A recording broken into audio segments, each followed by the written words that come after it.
Muy bienvenido, muy bienvenida. La gracia nos da una infinidad de regalos de Dios. La gracia en sí es un regalo, pero trae consigo muchos regalos más. Lucas capítulo 15, versículos 11 al 13, dice así. También dijo, un hombre tenía 2 hijos, y el menor de ellos dijo a su padre, Padre, dame la parte de los bienes que me corresponde. Y les repartió los bienes. No muchos días después, juntándolo todo el hijo menor, se fue lejos, a una provincia apartada, y allí desperdició sus bienes viviendo perdidamente. Este pasaje es la famosa parábola del hijo pródigo, en donde este hijo menor le pide a su padre la parte de los bienes que le corresponde y va y los desperdicia. Y dice aquí, viviendo perdidamente. Vamos a ver en esta ocasión cómo funciona la gracia ante la culpa. Porque es muy importante entender que la culpa es un mecanismo de alerta emocional que nos acusa para que nosotros vayamos y resolvamos aquello por lo cual nos ha sido dada esa culpa en nuestras conciencias y en nuestros corazones. Cuando nosotros sentimos culpa, sentimos también una acusación, una condenación. Eso hay que resolverlo rápidamente, porque si no lo resolvemos rápidamente, se vuelve una carga que vamos a andar llevando a cuestas por el resto de nuestra vida si es que no resolvemos algún día ese problema que suscitó la culpa.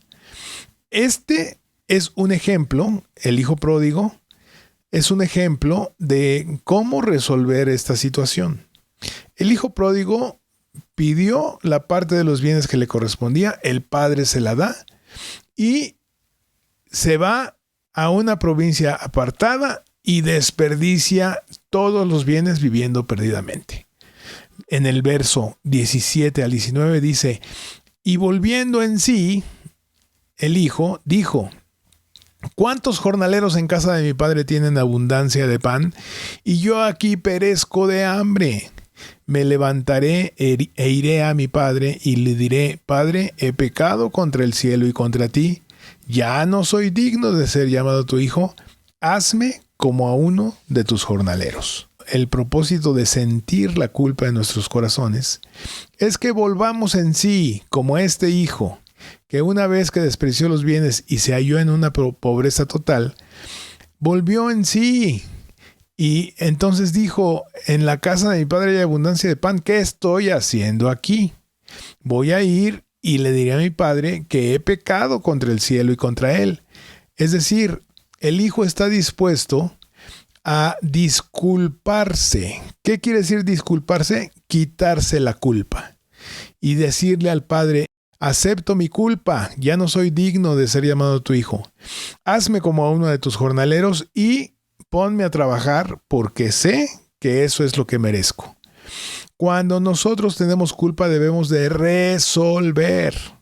Debemos de buscar la manera en que podamos resarcir el daño causado.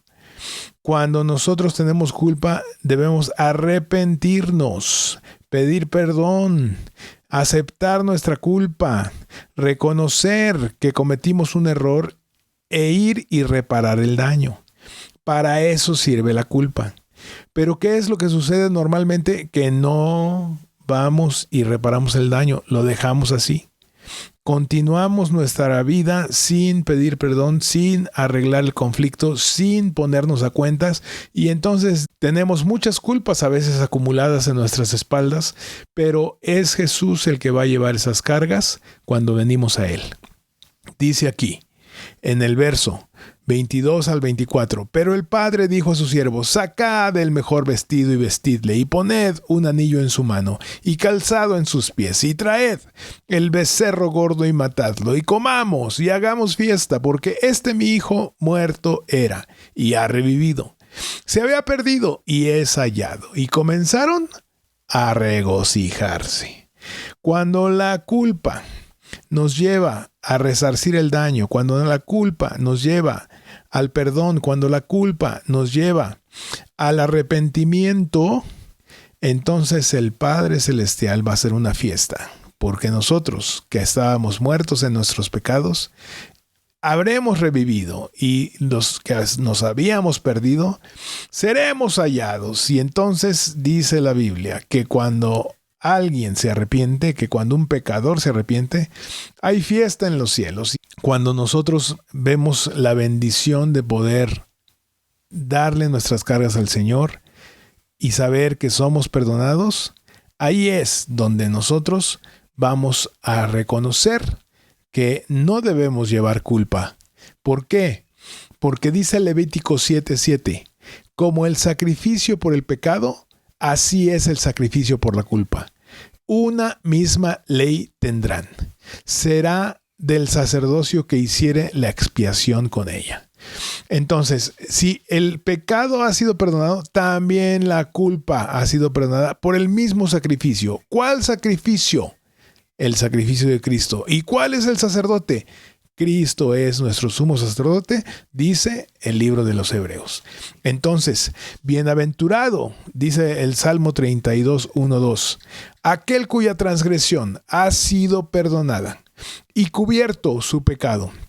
Bienaventurado el hombre a quien Jehová no culpa de iniquidad y en cuyo espíritu no hay engaño.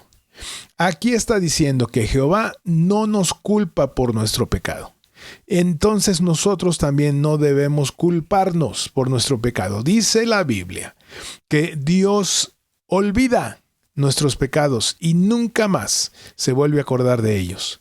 Hay un acusador que está siempre tratando de recordarnos nuestro pasado. Siempre está tratando de recordarnos nuestros errores. ¿Para qué? Para que nosotros sintamos culpa. Y luego, ¿qué va a pasar? Que vamos a llevar esa carga de la culpa. Dios no quiere que llevemos esa carga de la culpa. Porque ¿sabes qué podría suceder? Cuando nosotros tenemos culpa, vamos a pensar que lo que nos pasa, que no es bueno, es un castigo.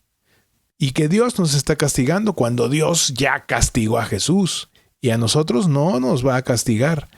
Pero si tenemos culpa, vamos a decir, ya sé, esto me está pasando por lo que hice hace 35 años, que robé, hace 35 años que maté, hace 35 años que violé, hace 35 años que hice tal cosa y ahora Dios me está castigando. Pensamos que Dios nos castiga porque seguimos teniendo la culpa a pesar de que hemos sido perdonados. Pero Levítico 7:7 es claro. Si nosotros hemos sido perdonados por el pecado, también hemos sido perdonados por la culpa y la culpa debe ser quitada. Romanos 8:33-34 dice, ¿quién acusará a los escogidos de Dios? Dios es el que justifica. ¿Quién es el que condenará? Cristo es el que murió. Más aún, el que también resucitó. El que además está a la diestra de Dios. El que también intercede por nosotros. Así que no hay nadie que nos acuse, no hay nadie que nos condene porque Dios nos justificó y Cristo murió.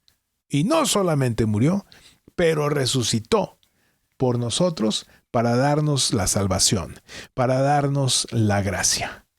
Romanos 14:22 dice, ¿tienes tu fe? Tenla para contigo delante de Dios. Bienaventurado el que no se condena a sí mismo en lo que aprueba. A veces nosotros mismos nos condenamos, a veces nosotros mismos nos culpamos. Y junto con la acusación del enemigo que nos acusa de día y de noche, si no lo reprendemos, pues vamos a sentir la culpa y la condenación. Pero ¿qué es lo que hay que hacer? Reprenderlo y tener fe en que Dios nos perdonó y tener fe en que Dios nos quitó la culpa para que cuando nosotros estemos delante de Dios, no nos condenemos a nosotros mismos en lo que aprobamos. Romanos capítulo 5, versos 17 y 19 dice, pues si por la transgresión de uno solo reinó la muerte, Mucho más reinarán en vida por uno solo, Jesucristo, los que reciben la abundancia de la gracia y el don de la justicia. Porque así como por la desobediencia de un hombre, los muchos fueron constituidos pecadores, así también por la obediencia de uno, los muchos serán constituidos justos. Cuando nosotros somos justificados por la gracia de Jesucristo, entonces somos también hechos totalmente inocentes. Justo quiere decir inocente, que no tiene condena, que no tiene culpa. Así que nosotros somos justos, seamos justos también de conciencia, y que no nos acuse ni el diablo ni la conciencia, para que no andemos cargando con culpas que no debemos cargar. Romanos capítulo 13, versos 7 y 8 dice: pagad a todos lo que debéis. Al que tributo, tributo; al que impuesto, impuesto; al que respeto, respeto; al que honra, honra. No debáis a nadie nada, sino el amaros unos a otros, porque el que ama al prójimo ha cumplido la ley. Debemos de pagar lo que tengamos que pagar, para que no tengamos ninguna deuda y por lo tanto no tengamos ninguna culpa. La única deuda, dice aquí, que debemos tener es el amor al prójimo y el amor a Dios, porque cuando hacemos eso, cumplimos la ley. Por lo tanto, seamos libres de toda culpa, de toda condenación, literalmente. Es decir, no solo de palabra, sino de hecho, porque Dios nos justificó, nos hizo completamente inocentes. Así que Dios espera que por la fe creamos que hemos sido libres de toda culpa. Nos vemos en una próxima ocasión. ¡Bendiciones!